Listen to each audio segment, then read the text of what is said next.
আজকে আবার অন্যদিনের মতো নতুন একটা রেসিপি নিয়ে এসে আজকের একদম ইউনিক রেসিপি। এটা বিকালের নাস্তার জন্য খুব ভালো একটা রেসিপি, তোমরা একবার বাড়িতে ট্রাই করতে পারো। তো চলো শুরু করি। এই রেসিপিটা বানাতে দেখো আমার একটা আলু লাগবে। এই আলুটা আমি আগে থেকে পরিষ্কার করে ধুয়ে রেখেছিলাম, এবার আমি গ্রেট করে নেব। তো এই আলুটা আমি গ্রেট করে নেব।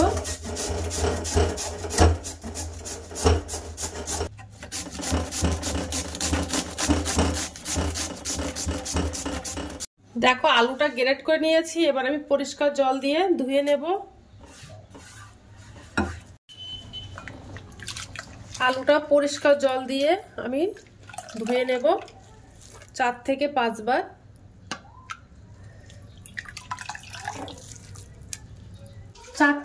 বার। আলুগুলো কচলে কচলে ধুয়ে নেব, তাহলে আলুগুলো ভালোভাবে শক্ত হয়ে যাবে। আর লাস্টে আমি ঠান্ডা জল দিয়ে কিছুক্ষণের জন্য রেখে দেব। আলুগুলো কিছুক্ষণ আমি ঠান্ডা জলে ভিজিয়ে রেখেছি। 10 মিনিটের জন্য ঠান্ডা জলে ভিজিয়ে রাখবো আলুগুলো, তাহলে শক্ত হয়ে যাবে আলুগুলো আর বেশ খাস্তা মোচমোচে হবে। তো ঠান্ডা জলে আমি 10 মিনিটের জন্য ভিজিয়ে রেখেছিলাম। এবার আমি ঠান্ডা জল থেকে একদম নিংড়ে তুলে নেব, যেন এর মধ্যে একটু জল না থাকে।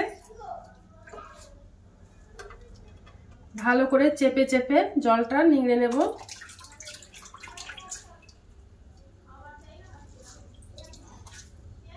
জল থেকে দেখো ভালো করে নিংড়ে আমি তুলে নিয়েছি, একটু জল নেই এর মধ্যে, একদম ঝরঝরে হয়ে গেছে।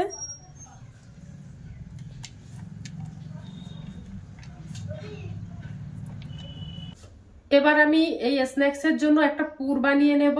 অন করে দিলাম। এবার আমি ওর মধ্যে একটু সাদা তেল দিয়ে দেব, খুব সামান্য পরিমাণে। তেলটা গরম হয়ে গেছে, এবার আমি কিছুটা মটরশুঁটি ছাড়িয়ে রেখেছিলাম, মটরশুঁটি দিয়ে দেব। 2 চামচ নারকেলের গুঁড়ো আর কিছুটা কিশমিশ দিয়ে দেব, দিয়ে একটু হালকা নাড়াচাড়া করে নেব। এইগুলো দিলে খেতে ভালো লাগে, নারকেলের গুঁড়ো আর কিশমিশটা। তোমরা চাইলে ফ্রেশ নারকেল কোড়াটাও দিতে পারো, তো আমার কাছে ওটা নেই বলে আমি নারকেলের গুঁড়োটা দিয়ে দিলাম।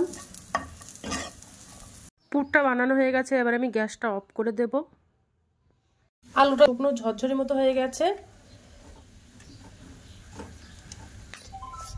এবার আমি ওর মধ্যে 2 চামচ কর্নফ্লাওয়ার দিয়ে দেব,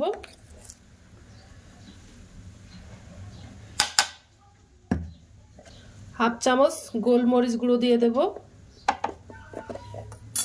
এবার ভালো করে আলুটা মেখে নেব। এক্সট্রা আমি আর কোনো জল দেব না আলুর মধ্যে।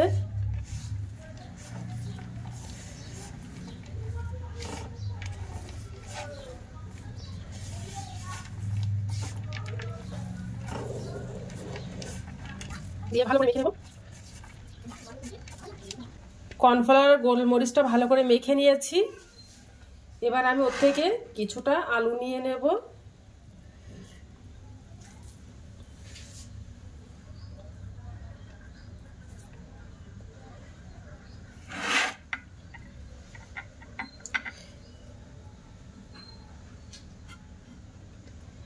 নিয়ে এবার যে মটরশুঁটি আর কিশমিশ নারকেল গুঁড়োটা দিয়েছিলাম, তো ওটাও দিয়ে দিলাম। দিয়ে উপর থেকে আর একটু আলু দিয়ে দেব, দিয়ে হাত দিয়ে চেপে চেপে গোলাকার বানিয়ে নেব।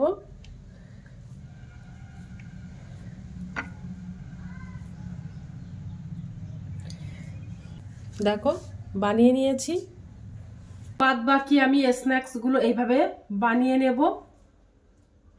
একদম সহজ এই রেসিপিটা, আর খেতেও কিন্তু অসাধারণ লাগে, খাস্তা মোচমোচে। যে পুরটা ছিল ওটাও দিয়ে দেব।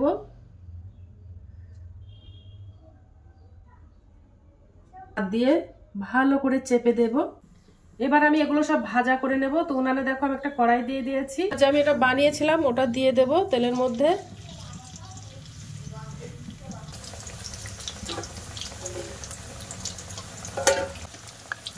এবার একটু উল্টে দেব।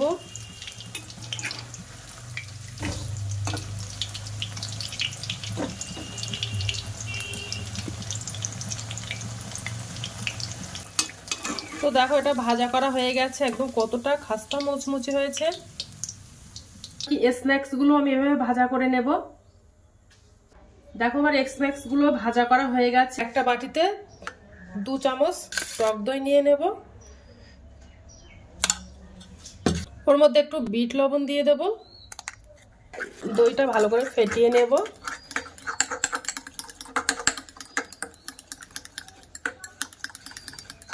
একটু গোলমরিচ গুঁড়ো দিয়ে দেব।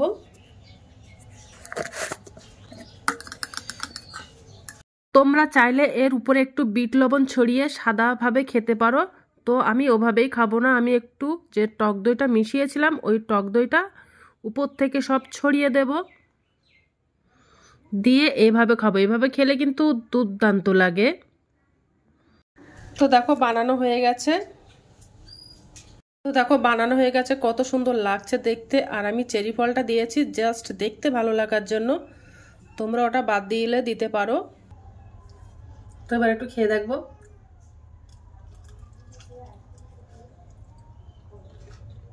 অসাধারণ হয়েছে। তো আজকের দিনের মতো ভিডিওটা এখানে শেষ করছি, আগামী দিন আবার একটা নতুন ভিডিও নিয়ে চলে আসবো।